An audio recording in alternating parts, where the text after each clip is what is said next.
Agree to. I give the call to the member for Spence. Thank you, Acting Deputy Speaker. I rise to speak in favour of the motion moved by my good friend, the member for Macnamara. I'd also like to acknowledge the member for Barol's fine contribution. Most importantly, I rise to speak in favour of a motion that seeks to stamp out hate. Hate is something that we should abhor, whether it exists as a flashpoint or whether it festers, whether it occurs in the hearts of our communities or abroad.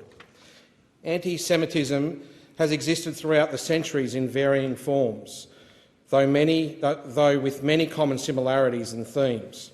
Anti-Semitism is something that exists right here in Australia, and its prevalence is increasing in a number of ways. Speaking against anti-Semitism, in a place like this is important. It is important that the community sees its leaders, its elected representatives, condemn discrimination and hatred. It goes to the heart of who we purport to be as Australians. At our best, we are a people who go out of our way to be inclusive. At our best, our society is one that looks to eliminate negative forms of discrimination wherever it takes place. Discrimination, whether it be due to someone's race, their sexual orientation, their gender, the colour of their skin, their ethnic origins, their religion or lack thereof. We as a people, at our core, hate hatred in all of the insidious forms it can manifest in. Sadly, anti-Semitism is not something of the past. It is not something happening in a faraway place. It is something that happens every day. It happens in our backyards, in our communities, on our doorsteps. And with the prevalence of anti-Semitism rising at home, it beggars belief that we should be importing it from abroad. The Executive Council of the Australian Jury is keeping score on this, and we cannot stand idly by while the number of anti-Semitic incidents here continue to rise. I look towards a recent example straight from my home state of South Australia at the Adelaide Writers' Week. Adelaide Writers' Week is a regular fixture amongst what is affectionately known as Mad March, and in this case, that name could not be more spot on. In short, the festival organisers decided to bring in two international authors who are well known for their anti-Semitic views. This has had wide media coverage. I will not name them, as doing so in this place provides them with the notoriety that they crave. As such, I have no intention of validating their business model, which is one of outrage merchantry. It is not a business model that I intend to reward. Not here, not now.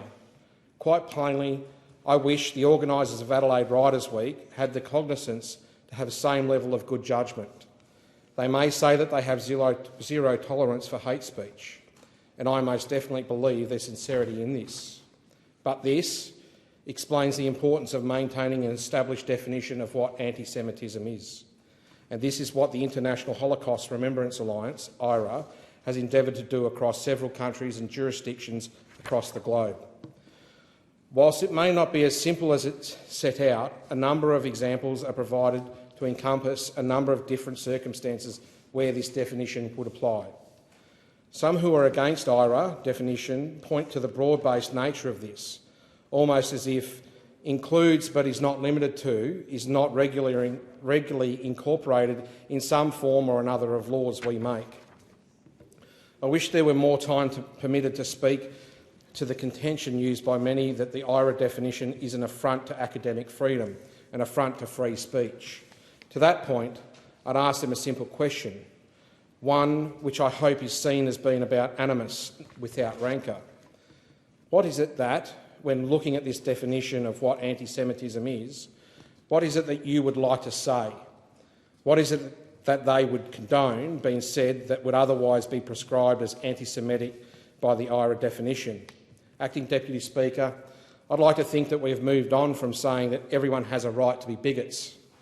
We are a little bit better than that, or at least I'd like to think so. You will find me standing up to speak out against this form of hatred every time it rears its ugly head. You will find me standing up against any form of hatred where it exists, in plain sight or in the bowels of telegram channels by people who would walk past on the streets without thinking anything insidious about what values they hold in their hearts. because hatred, if left unchecked, undermines our values as Australians. It undermines the success that we have at being such a successful multicultural nation of so many different cultures and creeds. It's what makes us special. And most importantly, if we don't stand boldly against hate, we run the ever-present risk that we normalise it. Thank you. Thank you. The question is that